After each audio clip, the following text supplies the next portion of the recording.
मैं अकेला ही चला था जानिबे मंजिल, मगर लोग आते गए और कारवां बनता गया। तो जिस तरीके से रिजवानुर रहमान कादरी मेरे साथ अटैच हुए, जो कि किसी इंट्रोडक्शन के मोहताज नहीं है, वर्ली के बहुत पुराने नामचीन सोशल वर्कर है। तकरीबन पूरे वर्ली में ये हाल चल रहा है। तो इसको देखने के लिए, इसका ध्यान देने के लिए अगर लोग प्रतिनिधि के पास जाते हैं या किसी मतलब अधिकारी के पास जाते हैं, तो वो किसी भी तरीके से कोई सेटिस्फाई रिप्लाई लोगों को देता नहीं है। तो लोग जाएंगे कहाँ? लोगों ने बैठ के डिस्कशन किया, बात किया, तो हमारे अध्यक्ष जी ने कहा कि आप विधानसभा में खड़े हो जाइए और हमारी निशानी है टॉर्च। लोग भरपूर मदद करेंगे, ये उम्मीद से हम खड़े हुए हैं और लोगों का भरपूर समर्थन है और आगे ज़रूर होगा। जिस दिन हम यहाँ के क्षेत्र के आमदार हो जाएंगे, उस दिन लोगों के लिए 24 आवर्स 24 घंटा हम काम करने की पूरी कोशिश करेंगे और करेंगे, और जिसको जो तकलीफ है उसको न्याय दिलाने का काम पूरा करेंगे।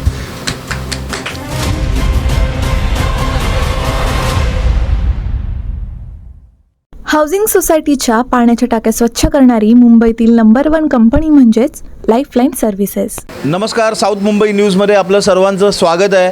वरई विधानसभेच्या या निवडणुकीमध्ये तब्बल 12 उमेदवारांनी आपले अर्ज भरलेले, त्यात 2 अपक्ष उमेदवारांनी आपले निवडणूक अर्ज मागे घेतले। आता ही लढत या 10 उमेदवारांमध्ये राहणार आहे आणि आज एम पॉलिटिकल पार्टीचे उमेदवार यांच्या आपण कार्यालयाचं उद्घाटन झालेलं आहे वरई जिजामाता या ठिकाणी आपण आलेलो आहोत आणि आपल्याबरोबर राष्ट्रीय अध्यक्ष मोहम्मद नईम शेख आहेत।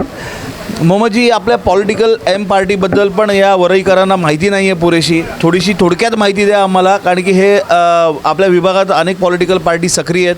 तुमच्या पार्टीबद्दल देखील आम्हाला सांगा, वरईकरांना कळू देत। मैं हिंदी में बात करूँ, मेरी हिंदी अच्छी है।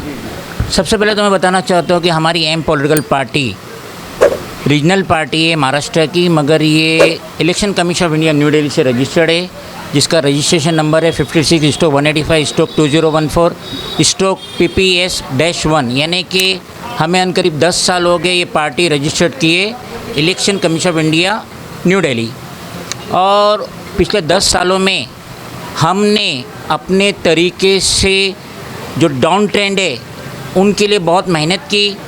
हमने 2019 में भी विधानसभा का इलेक्शन लड़े थे, 184 बाइकल्ला, 186 मुंबा देवी, 185 मलबार हिल से, और इस वक्त हम ये 4 जो विधानसभा है 182 से रिजवान भाई लड़ रहे हैं, 184 से मैं लड़ रहा हूँ मोहम्मद नईम शेख, 185 मलबार हिल से लोढ़ा के सामने सबीना पठान लड़ रही है, 186 से अमीन पटेल के सामने मैं लड़ रहा हूँ, और हमने 187 कुलाबा में भी बाहर से समर्थन करे हैं प्रशांत प्रकाश घाडगे को। तुम्हाला तुमचा व्यवसाय वाढवायचा असेल आणि अशीच प्रसिद्धी मिळवायची असेल तर जाहिरातीसाठी आम्हाला संपर्क करा। वरईसाठी वर्ली के लिए अपने उम्मीदवार का और आपके पॉलिटिकल पार्टी का क्या एम है? आपके पॉलिटिकल पार्टी का नेम भी एम है, तो वर्ली के लिए क्या एम है आपकी एम पार्टी का, बताइए।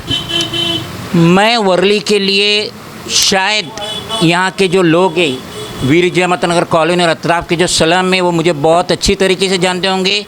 पूरे मुंबई में मैं वाहिद था जो ये स्लम के लिए आवाज़ें बुलंद कर रहा था।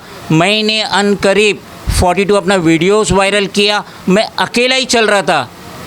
बहुत बड़ा पुराना शेर है, मैं अकेला ही चला था जानिबे मंजिल, मगर लोग आते गए और कारवां बनता गया। तो जिस तरीके से रिजवानुर रहमान कादरी मेरे साथ अटैच हुए, जो कि किसी इंट्रोडक्शन के मोहताज नहीं है, वर्ली के बहुत पुराने नामचीन सोशल वर्कर है, और अब ये हमारे साथ आ गए तो हमारी पार्टी में जान आ गई है। और वर्ली में हम देख रहे ना सिर्फ प्रेम नगर ले लो और 7 रस्ते का शांति नगर ले लो, डीबी रियल्टी जहाँ पे भी गया, प्रेम नगर में तो वो गया नहीं है, लेकिन डीबी रियल्टी जहाँ पे भी गया वहाँ बेड़ा गर्क किया है।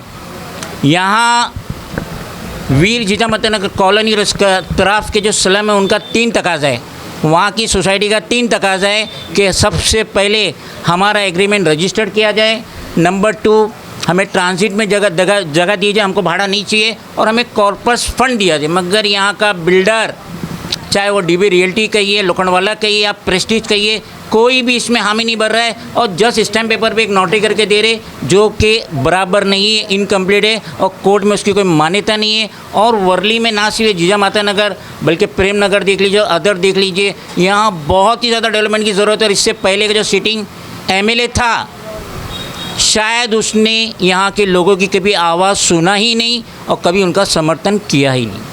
हाऊसिंग सोसायटीच्या पाण्याच्या टाक्या स्वच्छ करणारी मुंबईतील नंबर 1 कंपनी म्हणजेच लाईफलाईन सर्व्हिसेस। वरई विधानसभेमध्ये निवडणूक अर्ज भरलेल्या प्रत्येक उमेदवाराच्या आम्ही मुलाखती घेतोय, त्यांच्या कार्यालयाच्या उद्घाटनांचा कार्यक्रम देखील दाखवतोय साऊथ मुंबई न्यूज चॅनलच्या माध्यमातून। कुठल्याही उमेदवाराला आम्ही मागे ठेवत नाही, ही यामागची नक्कीच भूमिका आहे आमची। आपल्यासोबत रिजवान कादरी आहेत। रिजवानजी बोला, वरईसाठी काय करणार? 2 दिवसापूर्वी देखील आपला इंटरव्ह्यू प्रदर्शित केलेला आहे आम्ही, परत विचारतो वरईसाठी नेमकं काय करणार आहात सांगा। वरळीमध्ये जे काय प्रॉब्लेम सध्या आहे ते मी अगोदर तुम्हाला सांगितलेलं आहे याच्या बाबतीत, की जे विकासच्या माध्यमातून जे काय एक ते धांदली चाललेली आहे और उसके बाद में कुछ सुनवाई नहीं है, किसी भी अधिकारी के पास सुनवाई नहीं है और साथ साथ में जो लोक प्रतिनिधि है अगर लोग उसके पास जाते हैं तो मिलता नहीं है और अगर मिलेगा तो उनकी सुनवाई उनका सुनता ही नहीं है। तो जो जनता है, गरीब लोग हैं, वो कहाँ जाएंगे? अभी वर्ली में बहुत सारी जगहों पे स्लम जैसे मामला थे और डेवलपमेंट चल रहा है, तो ये सारी चीज़ों के लोग 30, 40, 50 साल से रह रहे, आज उनका छत अगर उजड़ गया, उनको घर मिलेगा नहीं मिलेगा इसकी कोई गारंटी नहीं है। तो लोग चाहते हैं कि अगर हमारा डेवलपमेंट होना चाहिए होवे, मगर एक सेटिस्फाई एक पेपर बने, एक जिस तरीके से हमारे अध्यक्ष ने बताया कि उनको एक रजिस्टर करके मिलना चाहिए, रजिस्ट्रेशन होना चाहिए एज़ पर लॉ, तो वो उनको देने को तैयार नहीं है। और ये बात खाली वीर जिजामाता नगर की नहीं है, तकरीबन पूरे वर्ली में ये हाल चल रहा है। तो इसको देखने के लिए, इसका ध्यान देने के लिए अगर लोग प्रतिनिधि के पास जाते हैं या किसी मतलब अधिकारी के पास जाते हैं तो वो किसी भी तरीके से कोई सेटिस्फाई रिप्लाई लोगों को देता नहीं है। तो लोग जाएंगे कहाँ?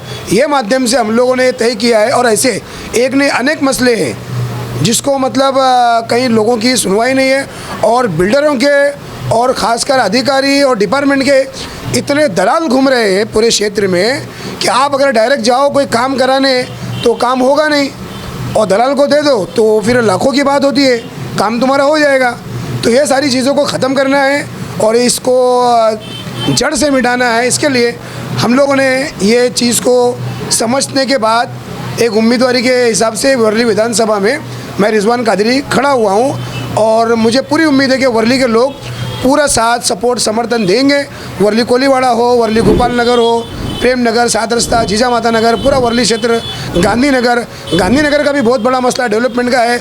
ये बिल्डर आया, उसने दूसरे बिल्डर को बेचा, वो तीसरा बिल्डर आया, तो ये कुछ हज़ार करोड़ का मसला पता नहीं कहाँ तक ये मैटर जाता है। उसमें बहुत सारे लोगों का बहुत बड़ी लेवल पे सब मामला होते हैं। तो पहला अगर किसी के साथ में एग्रीमेंट हुआ है लोगों का तो वो कल चेहरा बदल जाता है, वो अपना जो लेना देना है करके निकल। ऐसे भी बहुत सारे साइट्स वगैरह वर्ली में चल रही है। तो मकसद बोलने का ये है कि आज हम यहाँ बैठे हैं, जिजामाता में हमारा ऑफिस का ओपनिंग हुआ है, हमारे अध्यक्ष जी आए, हमारे सब लोग समर्थक हैं, हमारे पार्टी के लोग हैं, हमारे समर्थक लोग हैं, हमारे दोस्त हैं और हमारे मित्र पक्ष जो भी हमारे लोग हैं यहाँ पे, तो मित्र वगैरह जो आए, तो सबका इंटेंशन यही है कि हमारी जो मांगे हैं, हमारी जो तकलीफ़ है उसको सुनेगा कौन। तो हमको फिर हम लोगों ने बैठ के डिस्कशन किया, बात किया, तो हमारे अध्यक्ष जी ने कहा कि आप विधानसभा में खड़े हो जाइए और हमारी निशानी है टॉर्च, लोग भरपूर मदद करेंगे, ये उम्मीद से हम खड़े हुए हैं और लोगों का भरपूर समर्थन है और आगे ज़रूर होगा।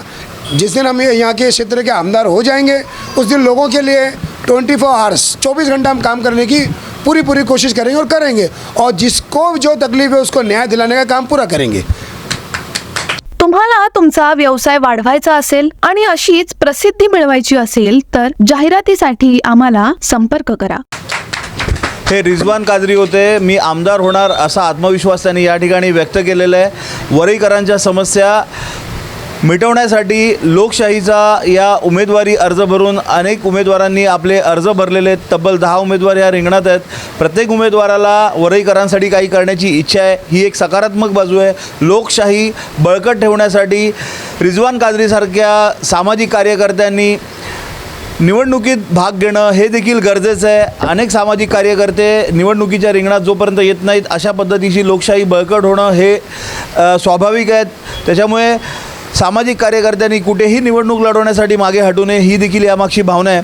कॅमेरा पर्सन आयुष लोकरेसह मी अभिषेक शिंदे, साऊथ मुंबई न्यूज, चेहरा मुंबईचा। साऊथ मुंबई विभागातील घडामोडी जाणून घेण्यासाठी साऊथ मुंबई न्यूज चॅनलला लाईक, फॉलो, शेअर आणि सबस्क्राईब करा आणि बेल आयकॉनवर क्लिक करून ऑल करायला विसरू नका।